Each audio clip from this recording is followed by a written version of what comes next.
All right, we're on week 6, and this is chapter 6, which is going to be talking about how to write good and neutral news messages. In week 7, next week, you have your first written assignment due, and it's based directly on the content I'm going to be talking about from this chapter. So take good notes. You'll also notice in the week 6 resource page that there is a sample prompt that is a practice prompt for the writing assignment that you'll have in week 7. So I would encourage you to open up that prompt, look at it, and take a stab at actually writing up a response, which is going to be explained as we get towards the end of this lecture, the specific type of writing assignment that you'll have next week. All right, so when we talk about what we call good news and neutral news messages, basically what these mean is the audience is not displeased to get this message. They're either happy about the news, something like you made your year-end bonus, or at the very least they're neutral about the news. Please give me some information about your company. We're thinking of hiring you for some work. So in either case, there's no resistance to them receiving the message and responding. So we can use the deductive approach, which basically means we state the main idea first, and then we provide some details to flesh out our message. Let's expand on this. So your key terms out of chapter 6, really we're going to focus in on, out of all the good news and neutral message types that are listed in this chapter, and there's several, we're going to focus in on the direct request for information, also called a routine request. And this is the bulk of what you'll probably be writing in business. And you're basically sending a message out, asking somebody to do something, a request, asking them to give you some information, or if it's employees that you're tasking, you're delegating some work out to them. And they're not going to be resistant to responding to that request. So for the direct request for information, or routine request, depending on which text you're working out of, there's some examples I've listed from the textbook on the 3rd bullet point of this slide. So I gave you examples for both the current 9th edition of the text and the 8th edition if you're working off of an older text. Okay, here's your learning objectives for this week. Understand the deductive outline, which is the direct outline. The audience is not going to be displeased to receive the message. So we can start with the main idea. We're going to look at some of the other types of good news and direct message formats out of chapter 6, such as thank you notes and appreciation messages. And we're really going to focus in on this 3rd learning objective, which is learning how to write routine requests and favorable responses to those requests. All right, let's dive in. So when we think about the different channels that we use in business communication, it can be face-to-face, it can be written, email, text, or formal presentation, spoken. So, but the deductive organizational pattern is going to apply when the audience is not upset to receive the information. It could be good news, such as, hey, you made your year-end bonus. Or it can be, like I said earlier, neutral news. They're probably not going to have an emotional reaction, but they're going to comply with your request because it's basically part of their job. So in each of those instances, we're going to follow the deductive, meaning direct sequence, start with the main idea, and then provide supporting details to expand on that idea and get the reader motivated or informed enough to respond to your request.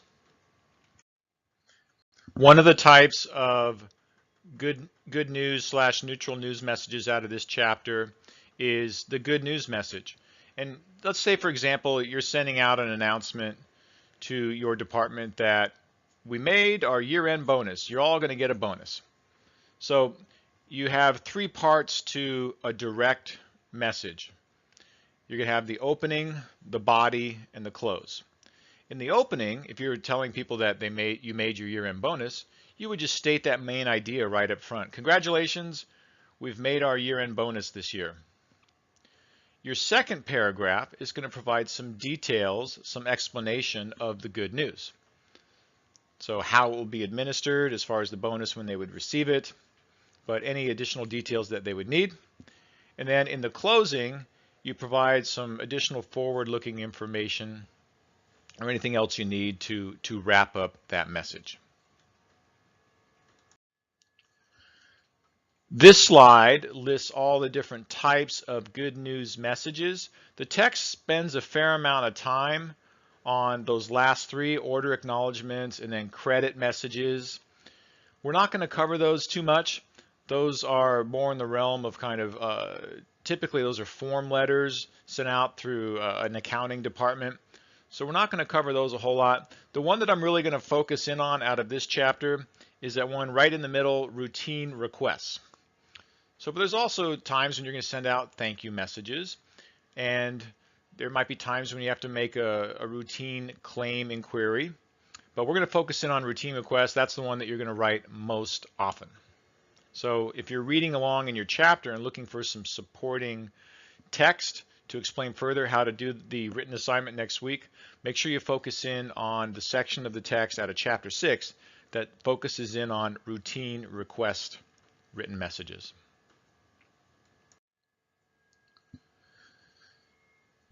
So here's an example of a good news message.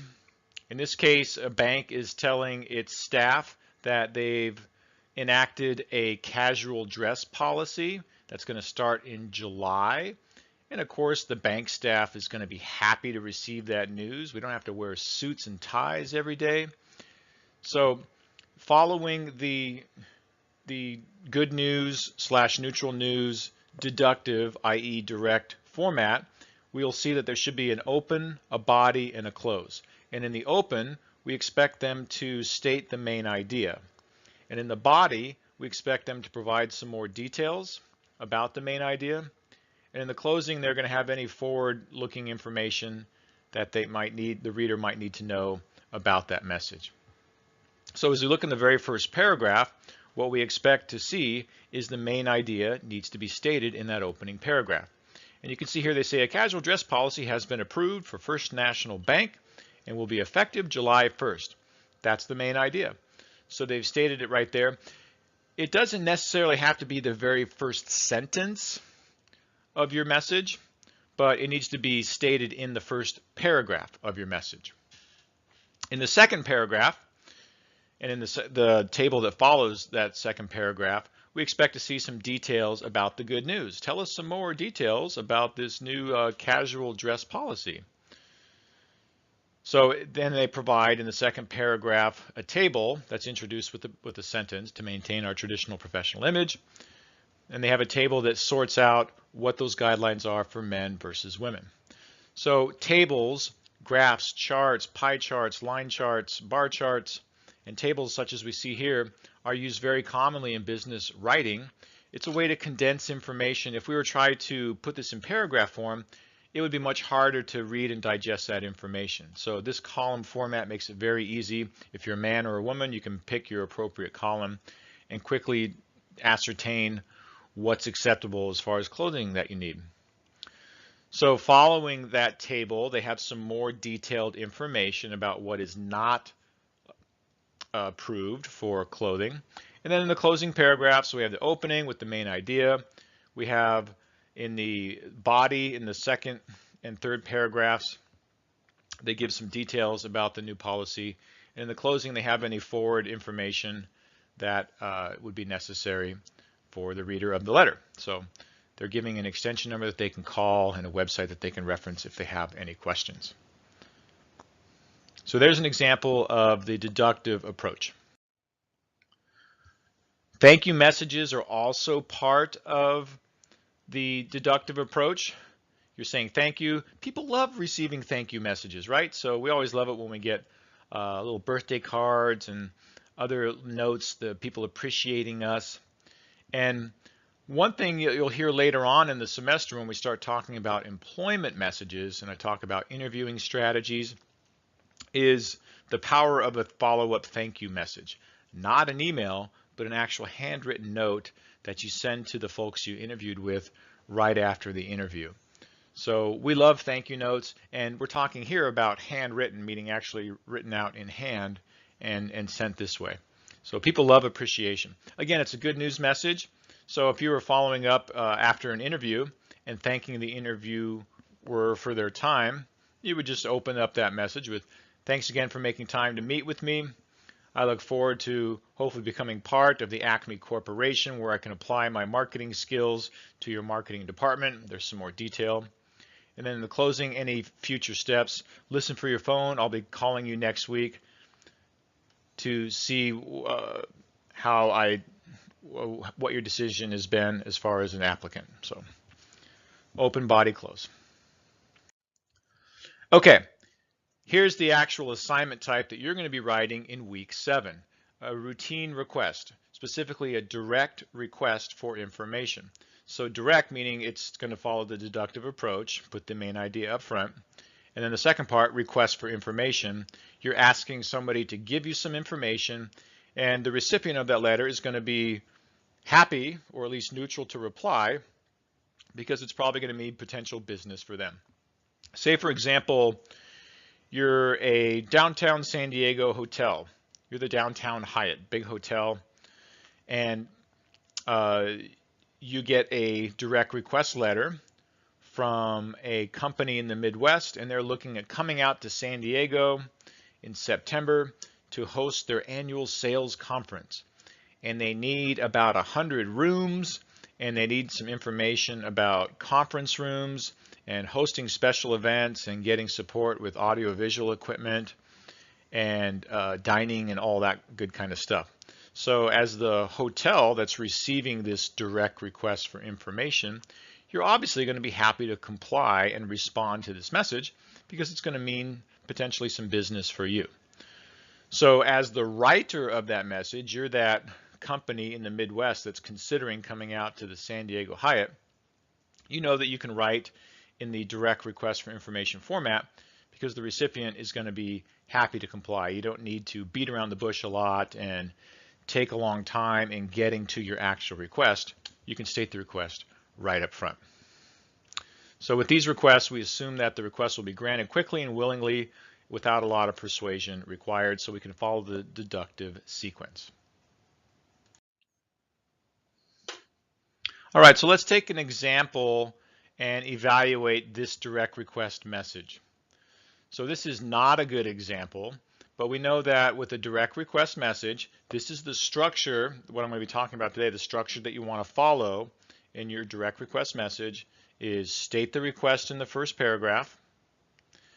In your second and third paragraphs, depending how much of a scenario you're responding to, in the second and or third paragraphs, you want to provide supporting details that the reader needs to respond to your request. Basically answering, what's in it for me as the reader? Like, why should I respond to this request? Are you serious? How do I know? And what is it that you actually need? And in the closing, you want to close with a specific next step and a deadline for that next step.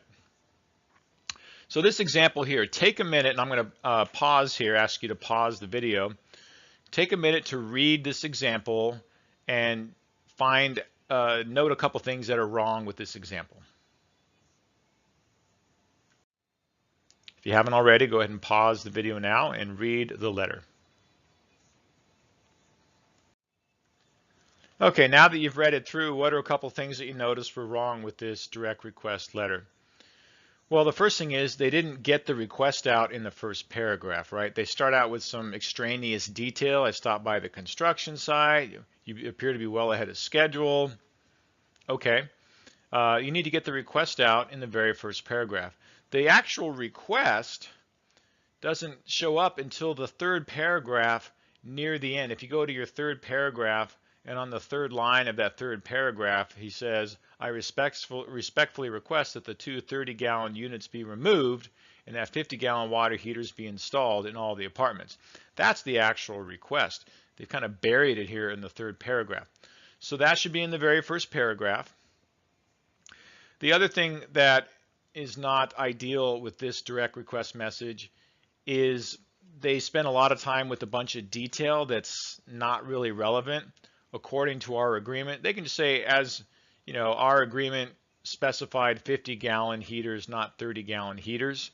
but they spend too much time laboring on that point. And then the third piece that isn't ideal is the closing.